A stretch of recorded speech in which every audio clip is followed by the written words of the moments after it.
In a week of upsets and a couple shocking results, especially for the red half of Manchester, the blue half of Manchester kicked off the week with some bit of an odd performance, a 0-0 home draw against Southampton.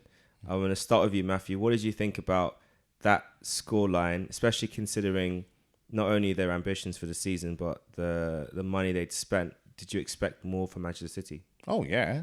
I expected, whether it was going to be a runaway or I expected a win.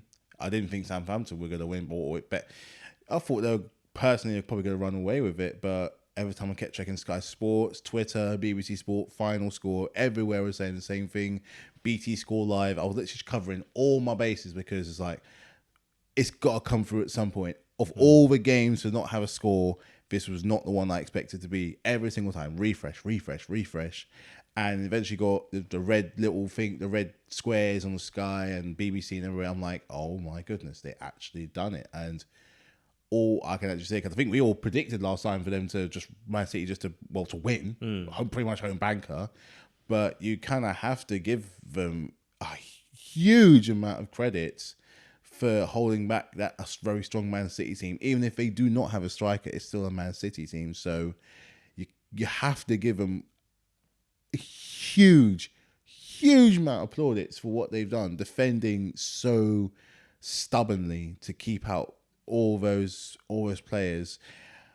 Would a striker in there have made a difference? Well, it's questions that's always going to be asked. In the weekend where Man City and Spurs did not have the best of times, the questions they'll be asking each other was Man City winning 1 point, Spurs having another point. But I'm not going to talk about that. I'm going to talk about Southampton. Let's stick with Southampton. Southampton, massive credit. Massive credit. Thanks for making the title race already a lot more interesting because it's opened up the door for so much to go on. And yeah, just great.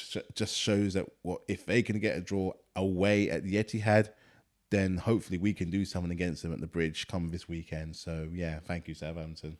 I think the other interesting thing of this game is that Man City didn't have a single shot on target until the 90th minute. And I think for them, one of the concerns going into the season was not having a number 9 and how that would affect them.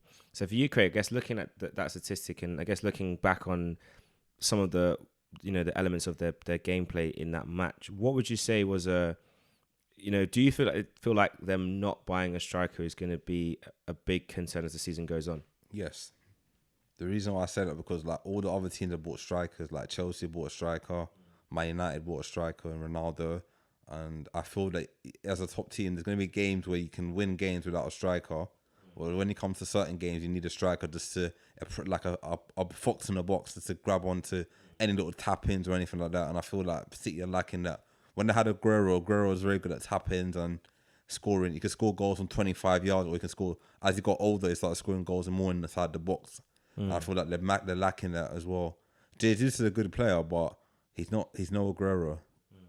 And that's what he's still young, relatively young as a striker. He will only get better. But I still think that City need a top class striker. And of course, I mean, they had 16 shots, only 1 on target, which for them that's really unusual. I think the whole squad had a very, very poor game. I mean, is it also a case of the because I know with Pep Guardiola's teams, they like to be, it's quite controlled and quite coached. Is there a possibility that maybe there's too much coaching going on in this game for you, Matthew? Well, it's cost them before. It cost them in the final in the Champions League, and I think it's cost them in previous games before. He has been there for, I think, I want to say 5 years. Yes, 5 years now. He's been there for 5 years, which is quite long for a Pep Guardiola spell. He wasn't at Bayern for very long. I know Barca is a whole Catalan link, so it's almost as if he's coming up to the saturation period of his managerial time at Manchester.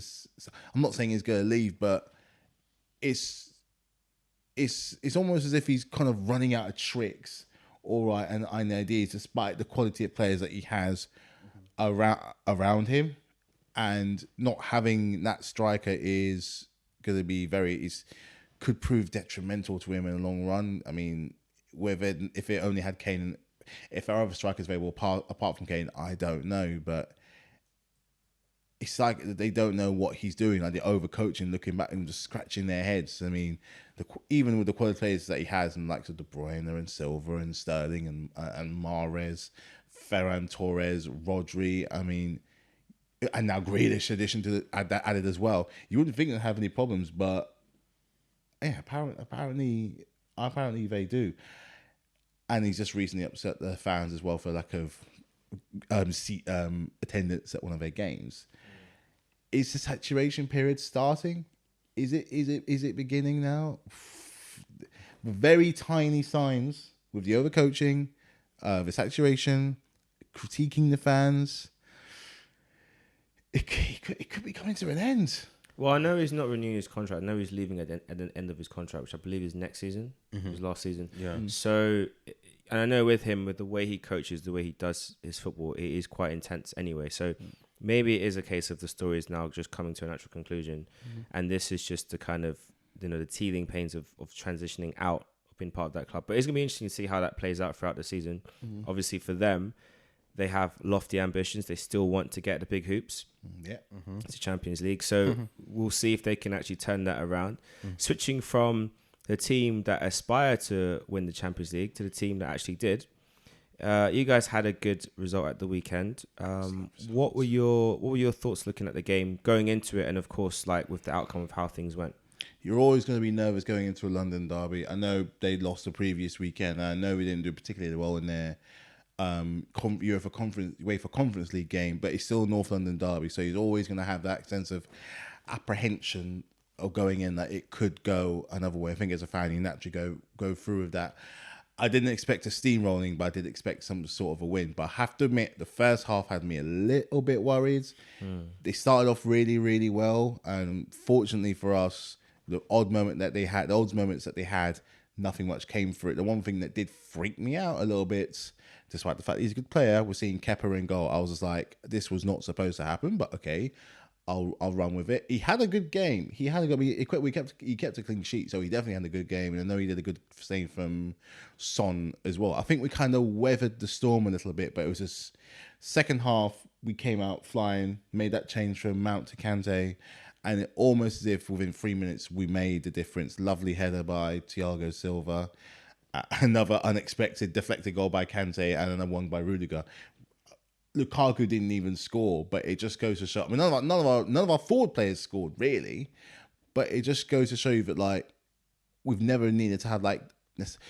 We've not come overly reliant on a 20 goal a year striker, which maybe hindered us winning the league, but it doesn't stop us scoring goals. So 3 more defensive minded players have scored goals. Second half performance just sums up why I think this championship push, with us included, is going to go to the distance, because we've just showed that the goals are literally coming from all over the pitch. It was absolutely brilliant display, and we weathered the storm. Clean sheet, 3 goals, happy days, really.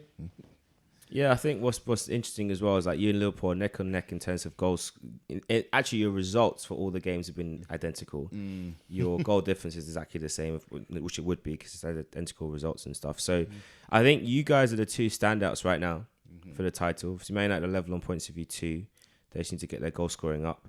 And Brighton make up the rest of the top 4, which is a nice little surprise. And we'll touch on them in a second. But I guess for you looking at, I'll stick with you a bit, but for looking at how the results have gone so far and looking at how strong you look, where do you think there's a possible, like, maybe stumbling block or something you need to overcome as the fixtures go on? Is there a game in mind that you think this is the game which could be really pivotal for our season? It's not going to be a big team, because I just don't think it will be, and it's just not usually how it goes. It's going to be against a team that you're not really expecting to lose against, but you could also understand why you could draw against, because Chelsea have a few bogey teams coming along the way. We've just come over one with Aston Villa. They've had good results against us.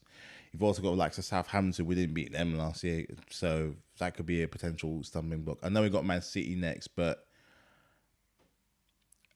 as much as I am wary of them, I've got way more confidence I had in the last few years now than I did before. I can see it coming up against I don't know who could it be. It could. I mean, it could be a Brighton. It could even be a Brentford away, a London game away. First time in West London, big rivals, massively up for it, and just holding absolutely firm. A 92nd minute nick of a goal. You never really know. Can you imagine if we do an Invincible? That'd be something to talk about, wouldn't it? We could, but then again, we could also easily do not get the ideal result on Saturday. That could also. I'd rather take that than lose against a team that we're not really meant to lose to. But I'm not really looking at it at the moment. I'm just thinking that because I think we're super in form. We haven't lost a game yet since the start of the season, so it's going to take a certain block of games. Look at Christmas time. Christmas time is when we always normally struggle around Christmas. Last year was no different. So if there's any time we're going to really struggle, it's going to be some of the fixtures during Christmas. That's what I'm going to say. And of course, at Arsenal, we've got the team you beat on this weekend, the big North London derby. We're going to preview that in a bit. But do you think Tottenham really... Because we said it last week about not taking the money from Kane. I know he scored in the Carabao Cup in midweek, so that's really good for him. But do you feel like they're going to regret that decision, Craig? Yes. And do you feel like him staying is slowly hampering that? I mean, it's kind of hard to say, is it hampering their season, because they've got a new coach. Obviously he's trying to implement his own style of football. They've brought players back in from the cold, like Dele Alli's getting a look in again, and other players who, and Ndombele is getting more minutes. So do you feel like these first few games are just maybe like an adaptation blip, or are we starting to see serious problems at Tottenham Hotspur? I'll say a bit of both. Okay. I think the problem is that against Chelsea, for example, they had no shots on target. But they played well in the first half, in the first couple of minutes, and again they were playing well. And I think the Chelsea manager, made a great tactical change at half time. He took off Mason Mount and he brought on Kante. When he brought on Kante, that's when the game changed. That's when Tottenham just imploded. No, I don't think anyone saw that tactical change he made at half time. I saw it and I thought, okay, taking off Mount, bringing on Kante. And when he brought on Kante, the game was changed. It changed the whole atmosphere of the game. The game has changed. And I feel that with Tottenham, they had no answers to Kante and the team, how they played afterwards. There were times when Chelsea could have scored 5 or 6. They could have scored even 10 if they wanted to. I think Chelsea kind of let them off very lightly. To be honest, nice. They let them off lightly. And I feel that going into the North London derby, if they play that how they played the second half against, then hopefully we can give them a nice little battering. Tuck them in nicely. Well, we're going to touch on that game in a bit. We're going to switch over to the other game of the weekend that also finished 3-0, and that was Liverpool. The main challenges for the title. I'll stay with you, Craig, on this one. So I think looking at the game, Mane, Salah, Keita getting goals. Keita, he's been a very inconsistent time for him at Anfield. His injuries haven't been great. He's not been able to show what he can do. That goal was exceptional. It was an exceptional goal. And I'm hoping this is now him kickstarting his kind of, his Liverpool career, and showing that he's the guy who can, from a technical perspective, replace what Gerrard offered to the team. But I guess looking at this result, 3-0 win against Crystal Palace at home, very strong performance, the kind of match that Liverpool have a lot. It took a while to get that goal, and they created a lot of chances. Crystal Palace are very resolute and can count themselves unlucky to have lost, in a sense that they played well in parts. The attacking part of the game wasn't quite there, but defensively I thought they were quite solid. Now, looking at Liverpool, do you feel like, okay, they're starting to shift the gears now and carry on what they're doing? I think so. I think the only thing that might stop them from winning the league again this season is injuries, because they're picking up quite a few injuries now. Because Harvey Elliott broke his ankle. Thiago Alcantara is injured, has a calf injury, I think it is. And I think Firmino is still injured. So I feel like injuries are the only thing that will stop them from winning the league. Yeah, if they lose one of Mane and Salah, it really would be a wrap, because I don't see where the goals come from outside of those two. And I think who else? I think Mane and Salah are going to the African Cup of Nations and I think Keita is going to African Cup of Nations in January. So that's going to be a bit of a hindrance for them as well. So maybe Klopp might have to bring in some replacement players. So I was going to say, I mean, don't be surprised if they don't dip into the market in January. They didn't really spend much this summer, which has surprised a lot of the fan base. Klopp is obviously, publicly saying, that there's a lot of improvement you can have from within the squad, which is true. If Oxlade-Chamberlain could stay fit for 3 months, that would be a very big use. If Keita can stay fit, they may be able to get some gains from within the club. But you always want to bring in an extra special player from outside. And I know you guys saw that with Lukaku and the impact he's had on your team. So I think looking at them as your rivals, what would you say from this game is something to keep in mind as this title race heats up?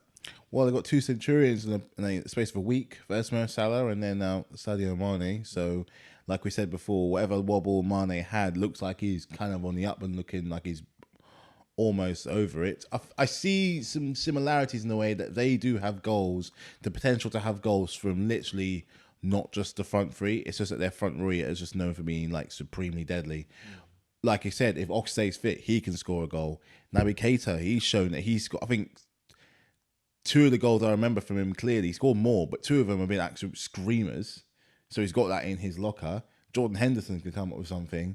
Harvey Elliott, touching wood, I think he's on the mend. He's shown that he can do it too. They've still got Curtis. Was it Curtis Jones? Curtis Jones. And who else? Who else do they think they can? Who comes up with a goal? Minamino. I mean, if he ever gets a chance to play, Jota yeah. and Jota as well. So, while I do agree the fact that if they do get in an injury and other commitments can get in the way, they do at least know they can get goals from other places, and those goals, especially Keita's, if he can pick up and start hitting the ground running with that form that we know that he had at Leipzig, he's a good player. He's a bit of an enigma, and I think it's always fun, really fun to have a player like that in your team because you don't know what they're going to do, and probably sometimes they don't know what they're going to do. It's just kind of good. The inconsistency almost kind of helps him a little bit in a way, just give him that extra bit of mystery and adventure. So I'm more worried about Liverpool than I am about City right now, purely because those front three, especially those front 2 with 100 goals between them, they're always going to be in part of the conversation. So if there's a team that bugs me the most right now, granted we played them already, it is indeed Liverpool.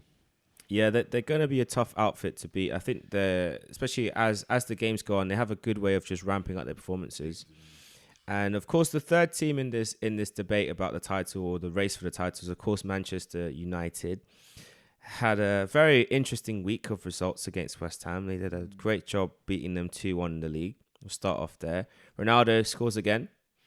Right place, right time. It's a typical, trademark goal that he's now made his own. Starting with you, Craig. I mean, I want to start off with West Ham because they went 1-0 up in this game. Yeah. And for large parts of it, they managed to frustrate Manchester United. But for a brilliant piece of play from Jesse Lingard, they might have gotten away with the points. Of course, we have Mark Noble's penalty and when he came off the bench, which was so unfortunate. A great save from De Gea. It's not the worst penalty in the world, but it happens sometimes in football. Looking at West Ham, I think they're going to have a really good season. I think so, definitely. Most definitely going to have a good season. I did say at the start of the season they're going to have another good season again because I feel like they bought well, and the players they didn't really sell any players in the summer. They kept their whole core of their team. Yeah, they let go Haller, but no, he left in January. Okay, yeah. So they bought not missed. They didn't bring any, but he's doing Felipe Anderson. He left. Yeah, he went back to Lazio, I think. Yeah, he went back to Lazio. But I think what they spent the money wisely on good players. I think they wanted to get Lingard, and Lingard said he wants to stay at United and fight for his place. But I really think West Ham done well. I think they were unlucky for the Ronaldo goal. Ronaldo was offside. He looked offside and he came back onside again, and his arm was offside. But you can't score with your arm, so let's not do that. Come on. I know you can't score with your arm, but still, he was in an offside position. It doesn't matter. He came back and he looked a bit. It was very borderline. But the rules have changed now, so it's all about face of play. Last season it would have been offside, but this season it was. It's a Man United goal. It's a Man United goal. Typical Man United goal. But Jesse Lingard's goal was world class, top class goal. Excellent goal. Cutting on his right foot, bang, top bins. And I feel that West Ham were lucky for the penalty as well because,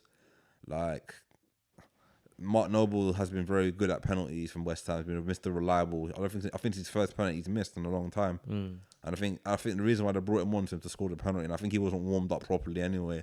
I mean, I don't see, the thing for me is when a goalkeeper saves a penalty, I don't really classify it as missed, depending on like where they put it. Yeah. If it's down the middle and he catches it, that's a miss for me. Yeah. If you pick a side, the keeper also gets picked the same way. That's a save. So for me, it's like because that requires effort.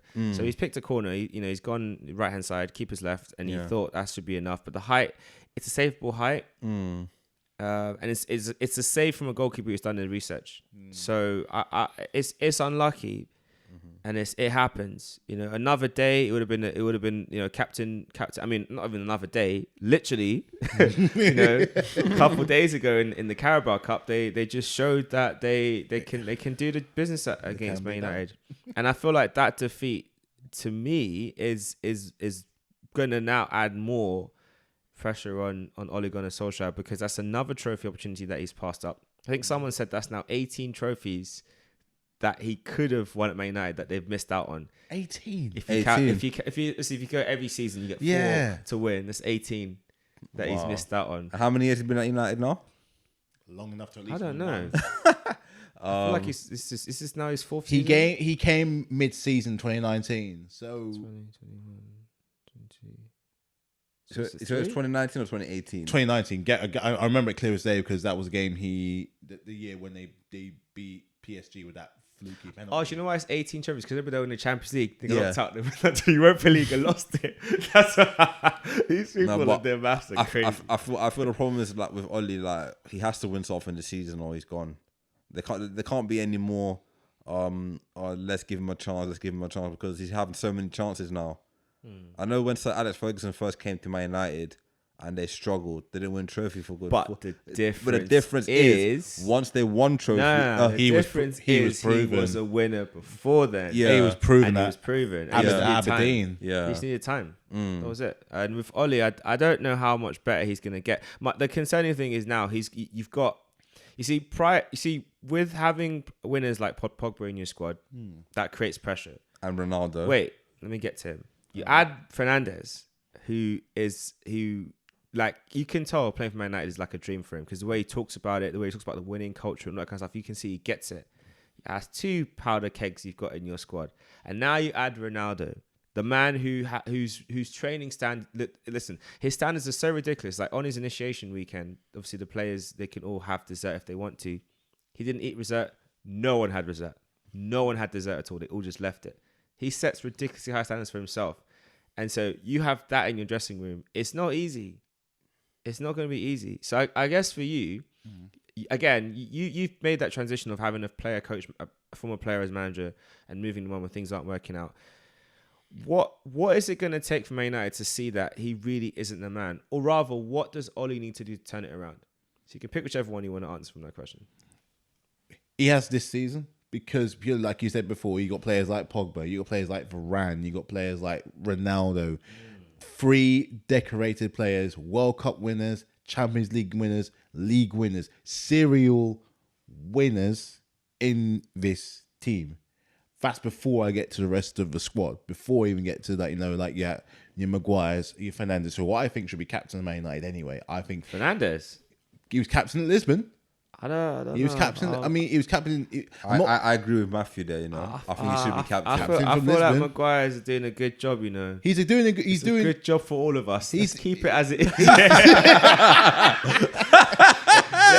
Let's not put a winner in the captain's seat. Yeah, let's keep Maguire there. You're welcome, by the way. But yeah, the fact that he's missed out on so many trophy opportunities. Last one being the closest they're coming to against a Villarreal team that they should have beaten.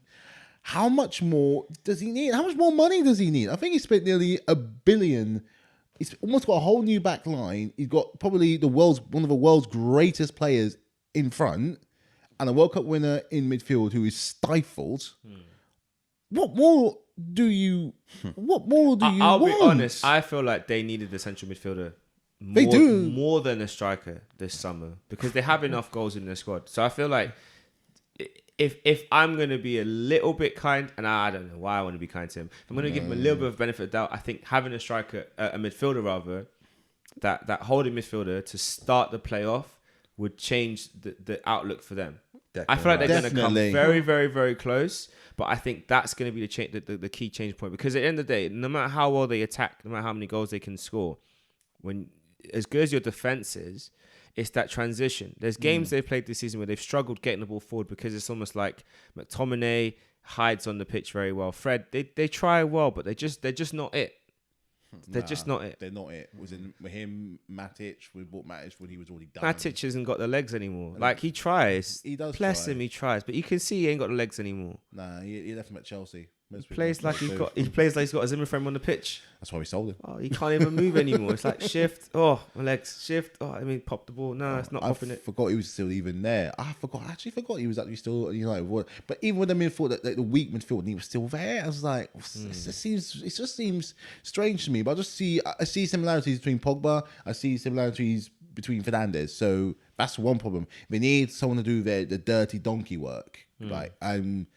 I believe that was like what Matic done. Fred, he ain't lacking it. McTominay is good, but he's more of he's a squad player for me. He's always going to be a squad player. Yep. That money, you're right. That money could have gone from Ronaldo on someone like that. Someone for that position. I think for someone young like Sancho who needs time, he's gonna get used to the Premier League and get enough percent swing. So long in the Bundesliga. Sancho don't look good right now. I'm sorry to say, he don't look good. He's really. It just doesn't look good. I think the problem is he's never played in the Premier League. It's not about that. It's the basics. And the tactics is the way how they're playing is not really helping them either. He ain't doing the basics right. Do you feel like they bought him just because they wanted to buy him, just so no one else could have him? I think so. Because Chelsea was sniffing around him, but we didn't want to pay that money. And Man United will pay that money. Like, I mean, I'm not saying he won't be good. I think he will be good. But I think after spending all that money, after all the hype from the Euros and all the support that he deservedly got, was that kind of a bit of there's a time for that sort of thing where it's like a wholesome feel-good moment sort of thing to bring him back to one of the most most historic clubs in England. Was that the kind of thing to just get that spirit of the Manchester United thing, or because is that what it was? He's not a counter-attacking player. I know at Dortmund they did play counter-attacking football in phases, but he's a dribbler. He's a player that gets the ball and takes players on in that way, and plays with combination play. But they don't really have that at the moment. The other issue you've got is that when Rashford's back fit, that's where he's best suited. He's not quite a centre forward right now. He's not really he doesn't work. So you've got two players that want to play in the same position. Young Greenwood can play anywhere, but Money Mays is the right hand side. That's his, and Ronaldo's up front. So when it, it's a good problem to have when everyone's back fit. Yeah. The problem is it doesn't look like good squad planning. But unfortunately, Sancho needs time. But when he's struggling in all the games he's playing in, it's concerning, and it is a concern. It's very, very concerning. Like I said, I forgot that Rashford could have come back, and look at the massive crusading he's doing right now for young wanting to eat, and the fact that he's like doing what he did at the Euros, and he's still got. I forget how young this boy even is. Like he's still got so much time on his hands, and he's Manchester from the ground up, born and bred through the system, and someone's just come in like an upstart, just come in just to take his place. More experienced managers will know how to handle this. I doubt if Ollie has the stones to deal with that much ego, especially as the players who play for him were way more successful than him playing for the same club. He has got a good but potentially an explosive problem along his way. He's got a lot of players he wants to please, and there's a reason why sometimes you don't have two mavericks in a team. Fernando Alonso and Lewis Hamilton didn't work. Lewis Hamilton and Nico Rosberg didn't work. He now has to make those difficult decisions with all that ego there. This could implode at some point if he keeps dropping out competitions. He's already at the Carabao Cup and the Champions League. They lost their first game, and let them lose the second game. Let them lose the second game and see what happens. Who's the next game against? That's the thing. West Ham got a good defense, and that was probably a first good test. But we need a team with a really strong rock. You're not getting through kind of defense. Villarreal. Is it actually? Yeah. in Champions League. That's the next game. At home. The But I think Yeah. the issue is as well is that there's going to be some games when he's going to rest Ronaldo. And Ronaldo's not going to want to be rested. Some games going to take off Ronaldo. Ronaldo wants to play. And you know Ronaldo how he is already with his ego. He wants to play. He wants to play. You're gonna have players like Rashford's gonna. I just said Rashford's gonna come back soon. And Rashford and Sancho play in the same position. It's gonna be hard to keep all the players happy. Did you say? Yeah, that's what you said about the whole thing where no one ate. If you don't eat dessert, I don't eat dessert. You don't. Now I get that coming from a leadership point of view. And if there's anyone I want to learn from, it's gonna be someone like him with what he's done. Never mind the trophies he won, but the fact that he pushes himself so hard to get better and better and better. And I get that, but it's a bit like the whole Mourinho thing you said last time, where a lot of players thrive from it, but a lot of them really don't like it. I'm just thinking there could be a thing where, like, I get you're Ronaldo, I get you're one of the greats, you're up there, I get it, but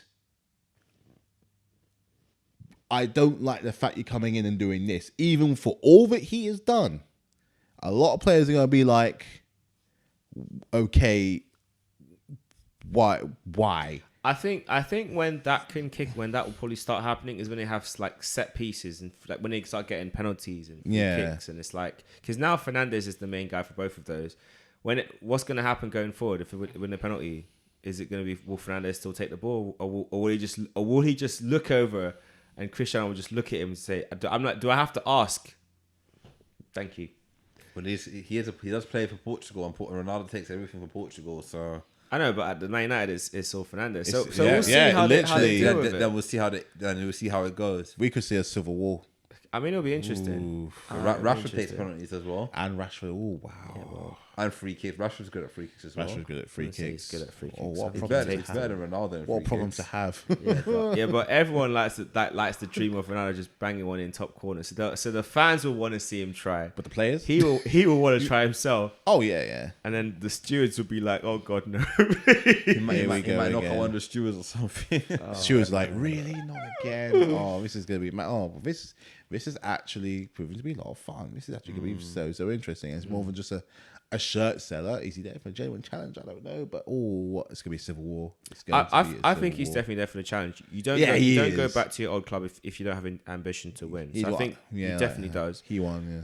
The problem is going to be, will Ole be able to help match his ambition? Because like that's where really the problems could lie. If these bad results, these are a handful of little bad results, but there's a pattern in all these games. And if these patterns continue to play out, this could become an issue. This is his last chance. So we'll go over from one manager who's potentially looking down the barrel of last chance saloon to another manager that is definitely on last chance saloon but keeps saving himself every week. And that's Mikel Arteta and Arsenal. And of course, we had a nice little cheeky 1-0 win over at Burnley at Turf Moor. Odegaard with a sensational free kick. Some really good defensive work again from the back five, the famous five, as I'm going to start calling them. What do you think? Is Mikel slowly starting to win you over? You know what? Don't answer that. That's a better question. What did you think of the game? It was a good game to watch, but I just wish we could have scored more goals. But we were solid at the back. Gabriel was barking orders at players. He looked like a real leader. His English has improved a lot as well. Yeah, and he's 23 years old. So he could be a future captain. Between him and Tin, he could be future captains for Arsenal. I feel the more better he gets with his English, he's getting better with his English, and the more he gets used to the league even more. He'll be him and Ben White when they're getting a good relationship now. So if them two can stay fit for the whole season with the right back and the same back four and the goalkeeper, I think we could do well. Yeah, I feel like for me, like Leno is not getting back in the starting 11 for the league for a while. I just don't see it because it's like these are the soft factors in football that make a big difference. And that was one of the things. David De Gea, when he first came in, that was one of the biggest problems with Man United was he just couldn't handle corners and crosses. And I know that the coaching staff made a massive effort on working on it with him throughout the whole of that season, just to get him to just command this area. It's like, this is not Spain. You won't get protected when you get touched. You have to do your job. And I feel like with Leno, he's not he talks, but he's not really a shouter. And Ramsdale, you can tell he's got that northern fire in him. I think all the loans he's had all over the different clubs and different leagues really kind of helped boost him up. Would you say what do you think about Arsenal's slow resurgence?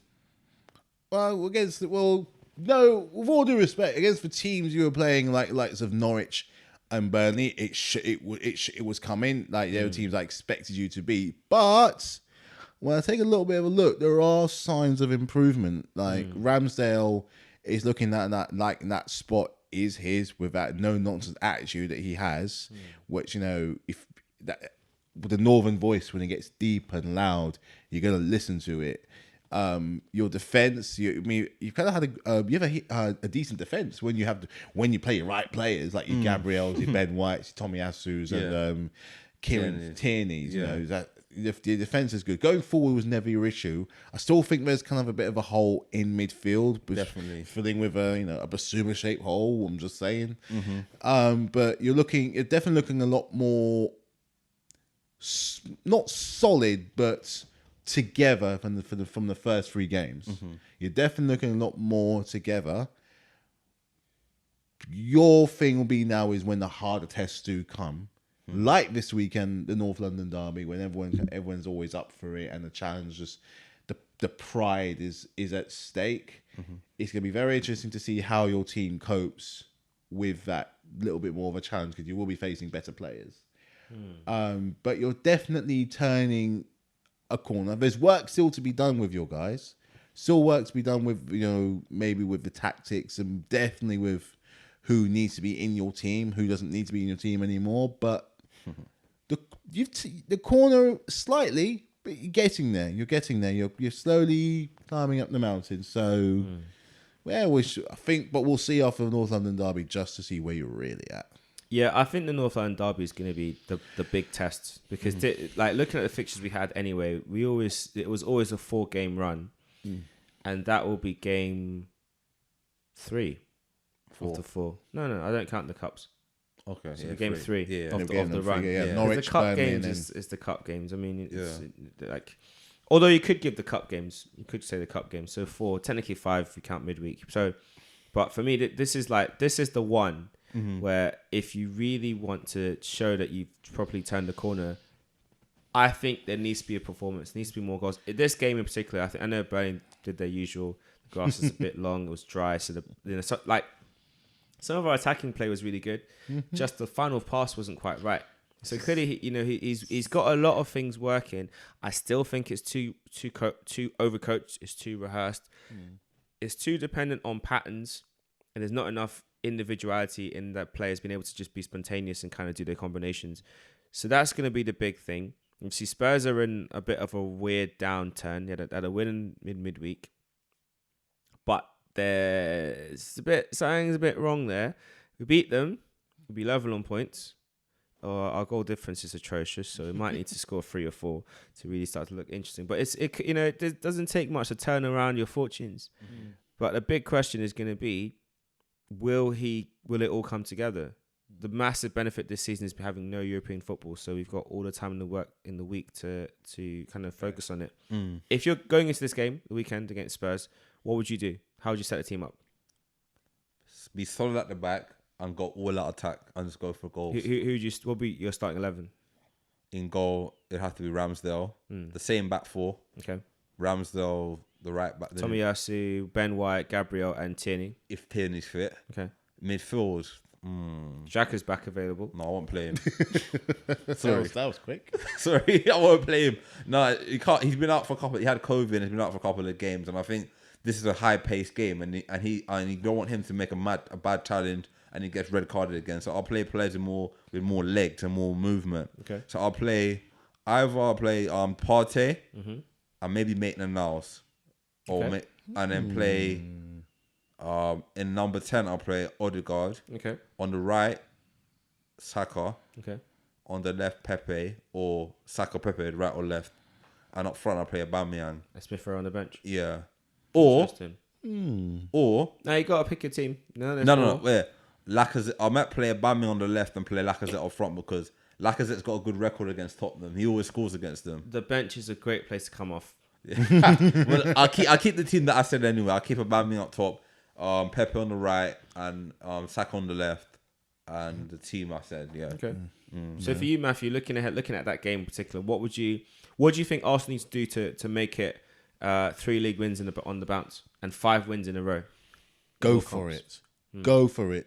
It's not enough to get the win. You need to see the performance. You need to see the pride that if you're gonna, if you want this guy to stay, if you want Arteta to still have a job, you gotta play for him. Regardless of I think whether he's good enough. I don't think that he is. He's there. You have recently started to turn the corner, so try and at least fight for the guy. You need to see some pride, some grit, some determination. Get the crowd going. You're playing at the Emirates, playing at home. Get that fire going. Give the fans, unite the fans, after a difficult start for you guys, and then it's supposed to be a difficult year for you guys, with all the, the lack of European football and the poor finishing in the league. It's time to, I think for you guys, you need to unite and get to agree on in order to get behind. I think that those that really doubt him are wanting to see some sort of performance and some kind of passion in the team. I think once people start seeing that, they might be like, you know what, we're starting, maybe, something could come from this. A lack of European football can be taken from when we did it, when we won the league. It can be a big plus, because sometimes it's just a distraction. You're not really competing in it. So I think a result, but also a performance, just digging real deep, and I think you could come away with a result. Yeah, I think that's going to be the big thing. I think the performance is going to be as equally important as the result. I think for a lot of fans, okay, we've been winning, but it's not been, from an attacking point of view, it's not been as great as we'd want. No. Defensively, there's been a few shaky moments here and there, but on the whole, I feel like this back five looks like they complement each other really well. It just makes you wonder, like, how much of an upgrade would William Saliba be in that back line instead of Ben White. But we'll have to wait and see. I hope he has a future at Arsenal. If not, the manager can see the door. Brighton, like I said, they're 4th in the league right now. They had a nice little cheeky win over Leicester. Their game coming up this weekend is against Palace on Monday. That's going to be a derby. A very derby interesting game. Is it at the Amex? Yes. Yeah. No, it's at Selhurst. Palace are at home. So that's going to be a really big one. I think looking at their game, they had obviously a late win. No, not late win. Well, 2-0 up against Leicester, and Vardy got a goal to make it 2-1, and that was really great defending. Really strong performance from them. I think that, Graham Potter is definitely auditioning to be a manager that if a certain man in N5 loses his job, I don't think he would be a bad shout to replace him. Football is good. But with Brighton, I think they've built a very interesting project. I have no idea what their ambitions are for this season, but it's very interesting watching them be up there. 5 games, 12 points, 3 goal difference. We've always known them to be good defensively. It's like the goals, last season their biggest issue was they'd make chances, not score. It's like the goals are slowly starting to come. I'll speak to you first, Craig. What are you most impressed with when you see Brighton play it, and looking at this result in particular? They've got players with Premier League experience. They've got Adam Lallana. They've got people like Danny Welbeck who've been in the league, won the league at United. You've got Lallana's won the league at Liverpool. So I feel like they've got experienced players, and they've got the young players like Basuma, who's very hungry. They sold Ben White for 50 million, and they've got people like Shane Duffy who was on loan at Celtic last season. He looks like a new player. He looks like a brand new player. He didn't play well at Celtic last season, but he looks revitalized, like he looks refreshed.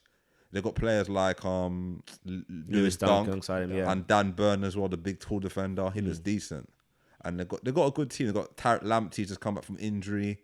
They've got some decent players. Yeah, and Welbeck's getting goals again. And they got that right back as well, that Spanish right back. He looks decent from Barcelona. Yeah. He's class. I was watching him again against Leicester. I was watching the match today, and I was watching the way they were analysing his game, and I was watching the way how he makes runs. He was out blowing their Leicester left and right midfielder, just going past them like they weren't even there. And I think they got I know Arsenal got them soon in the league, but I think Brighton they know how to they can sell players for big money, and they can reinvest in their squad and still not struggle. Last season, as you said, they struggled a bit with goals, but this season they're scoring more goals. I think Potter's doing a great job, and I think him to be a potential future Arsenal manager, it's not a bad shot. It's not out of the realm. It's not a bad shot. I mean, I guess it's going to be a really interesting game for both of them. So, with Palace, who've been on a good run, obviously didn't quite go their way this week, but I think that's to me that's one of the many 6-point games of the weekend. Do you see Palace pulling off a shock? I say a shock when looking at the table. Obviously, Palace have had some good games this season. They hit the post quite a few times against Liverpool. They were very unlucky, didn't quite get the early goal. Do you think they could pull it off, or do you think Brighton are going to have a bit too much for them? Purely on the football that they play, I think Brighton I think they're gonna win it. I don't think it's gonna be an absolute whitewash, but I do think the standard of football that they have so far, the players that they have, Graham Potter, I don't know what's going on in his mind, but the tactics and the play that he produces is really underrated. If they keep this up, regardless of who wins the league, if there's ever another candidate for manager of a season, he should probably get it. And that's purely of what I'm seeing right now. With Palace, again, like I said before, I get a sense of youth. I get a sense of energy, that South London style, young, talented players, from, build them from the ground up. And he got a youngish manager, I know Patrick Vieira, but he's something younger than some of the other managers in the Premier League. And I think that, if they can bring that energy they brought against Spurs, they'll be up for it. I still don't see them winning, but I think they'll give Brighton something to think about. But I just see at the moment Brighton just having, football-wise, squad-wise, and tactic-wise, and efficiency-wise, I just see Brighton having that little bit more organisation. Mind you, it says Potter having more experience in the Premier League. It's going to be a good game. Even if it's a 1-0, 2-1, 1-1, I reckon the sheer sophisticated football that Brighton play against Palace's energy. Fingers crossed, that's what I really, really want. I think Monday night is going to be a very fun game. And of course, we've got 2 early kickoffs at the weekend. We've got both, which is unusual for a weekend like this. We've got both Chelsea and Manchester United kicking off. Separate games at 12:30. You've got Chelsea, Manchester City, Man United, Villa. When is the Chelsea Man City? Both at 12:30 on Saturday. Saturday. Wow, I know, it's very unusual. Are they going to be on Sky on BT or?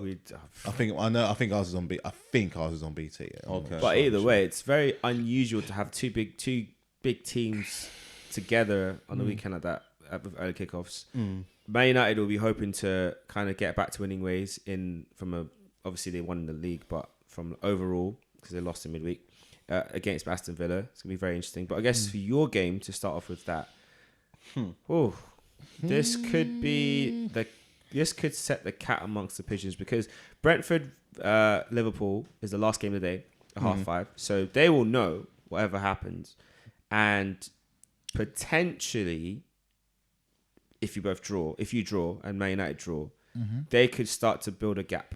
And it's early days, but we all know in the league, you don't want to be playing catch up at any point in time. Does this add extra pressure on your players to perform and get those 3 points against the Man City team that will not play as badly as they played the other day?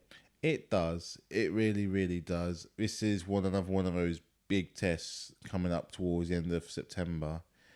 I'm always going to be wary of a Man City team, even without a recognised striker. For I know Gabriel Jesus might score a blooming hat-trick. Now I've said that. They're still Man City. They're still, I think, probably one of the best teams in the Premier League, if not probably the best, in terms of their squad, their management, the experience they have, the quality that they play.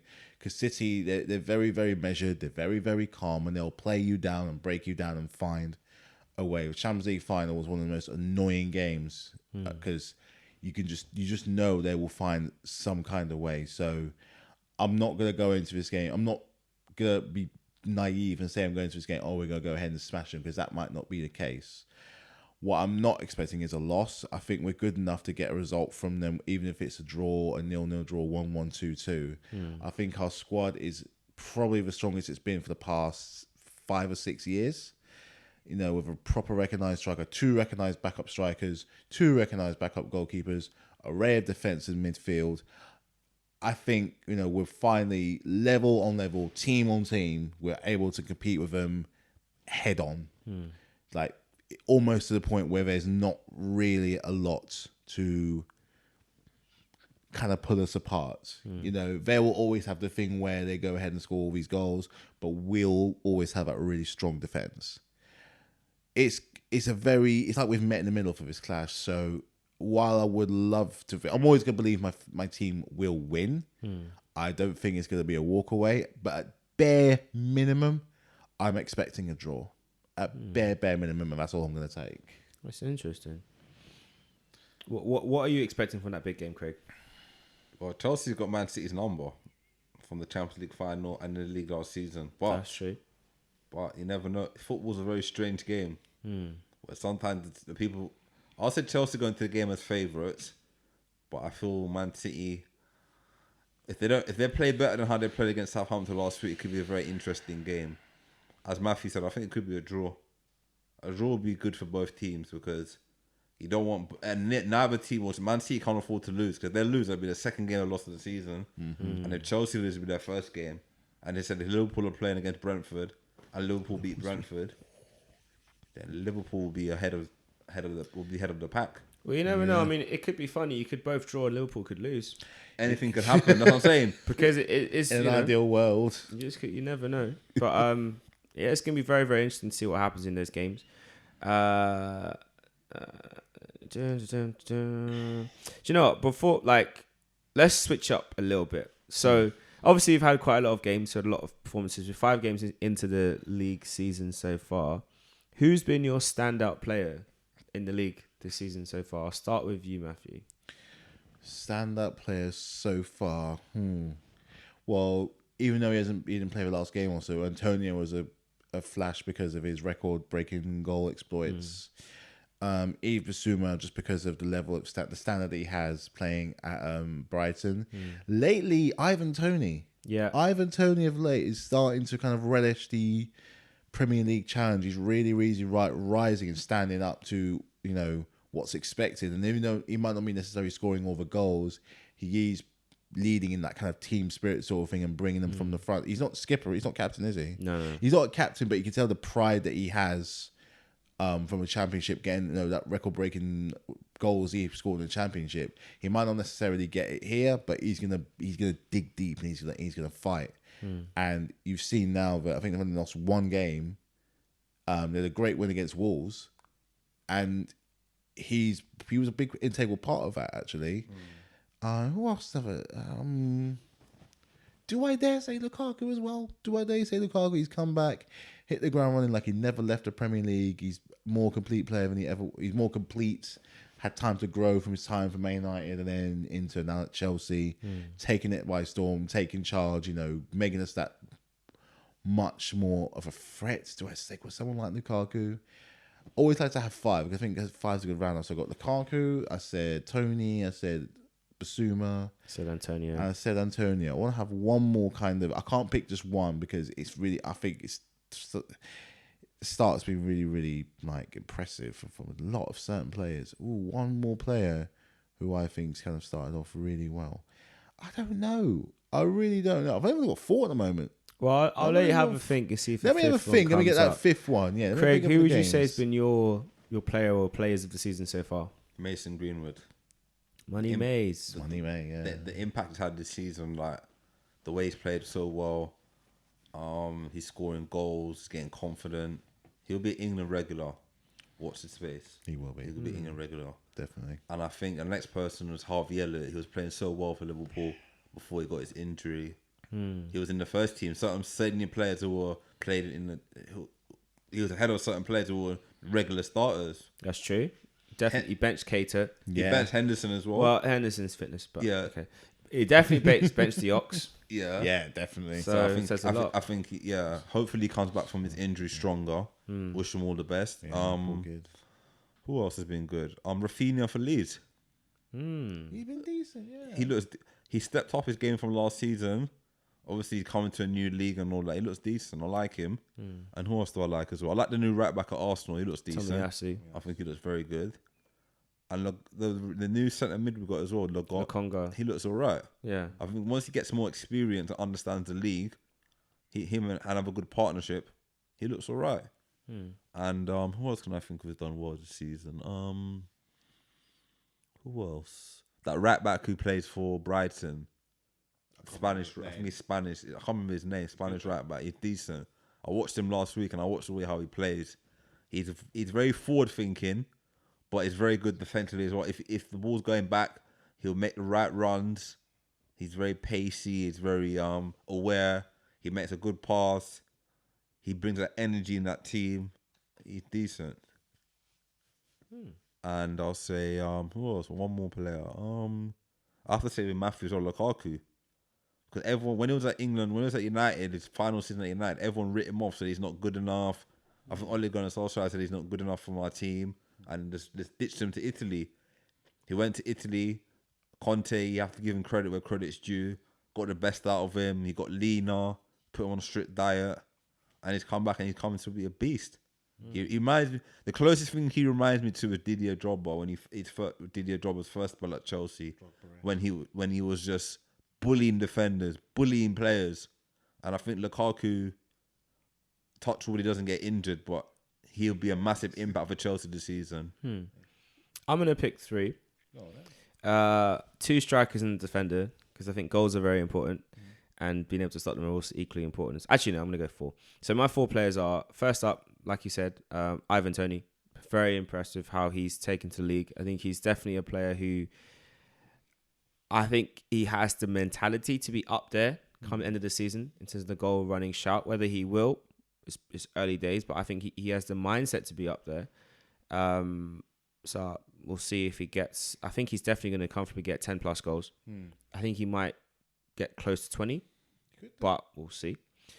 Number 2 is the other striker, which is Mikel Antonio. I think definitely really impressive what I've seen.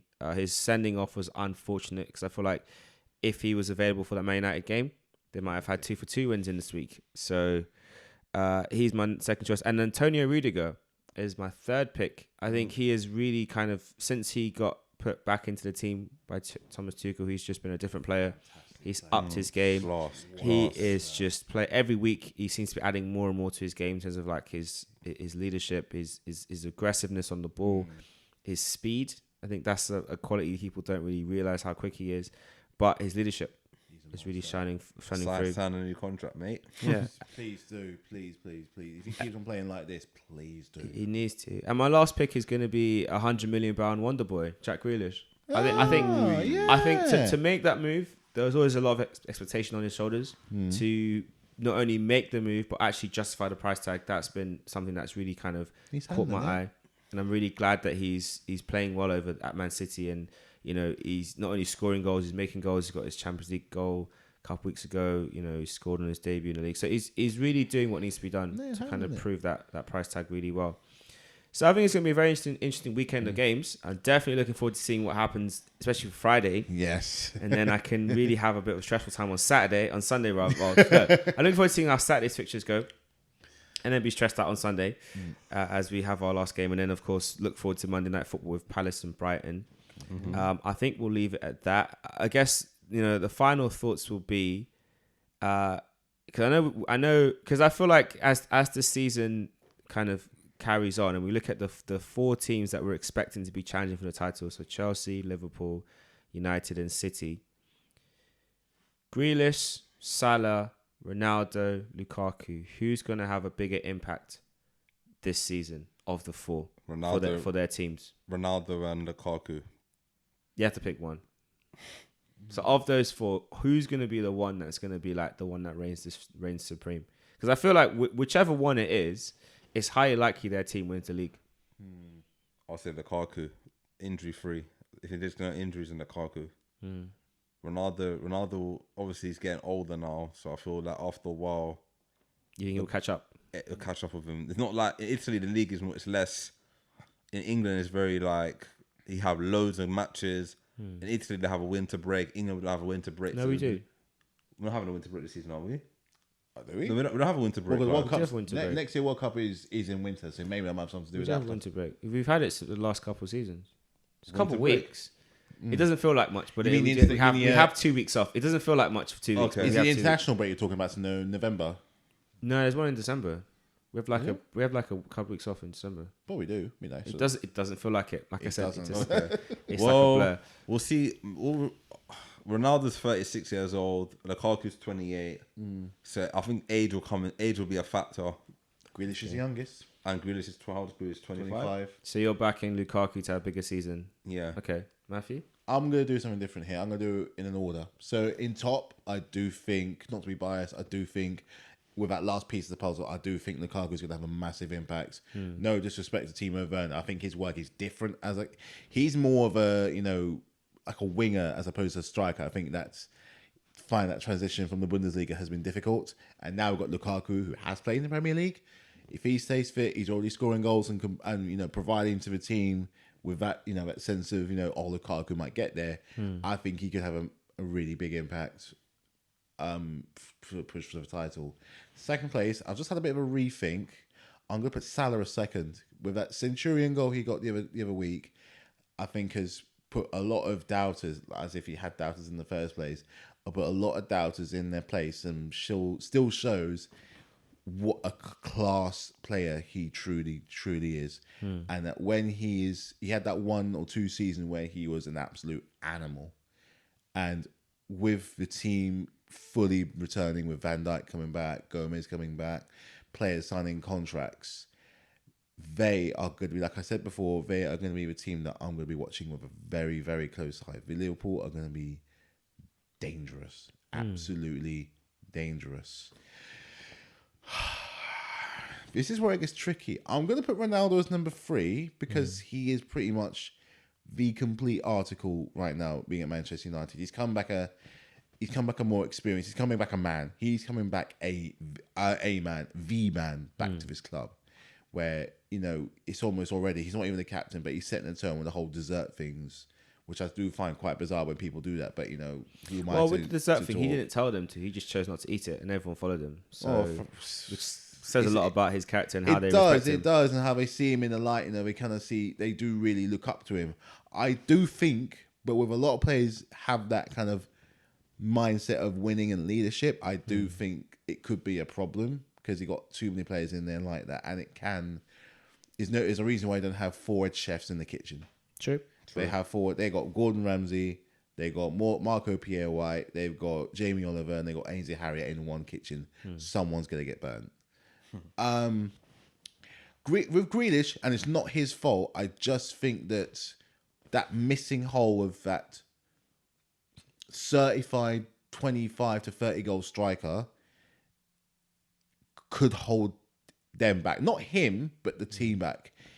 Feeding someone like a Kane with an England connection, having De Bruyne on your side, I will probably have him higher up in the rankings. But until that time comes, I'm not saying he's going to fade into back at Man City, because at the moment he's riding the pressure really, really well, scoring in the Premier League, scoring in the Champions League. He's riding well, and I think he will be absolutely fine. But it's different from when he was at Villa, because when he was at Villa, he was the man. Whereas now in Man City, he's part of a very, very good team. So it's not going to be his team anymore. He's going to have to share that with. It's probably De Bruyne's team, to be fair. It's probably not De Bruyne's team, and providing he knows that, when he goes along with the team, I think it'll be fine. But until they find that striker, whether it's Kane or not, that's the order I'm going to have it in. Okay. Well, that's interesting. I'm gonna put. I'm torn between Lukaku and Salah.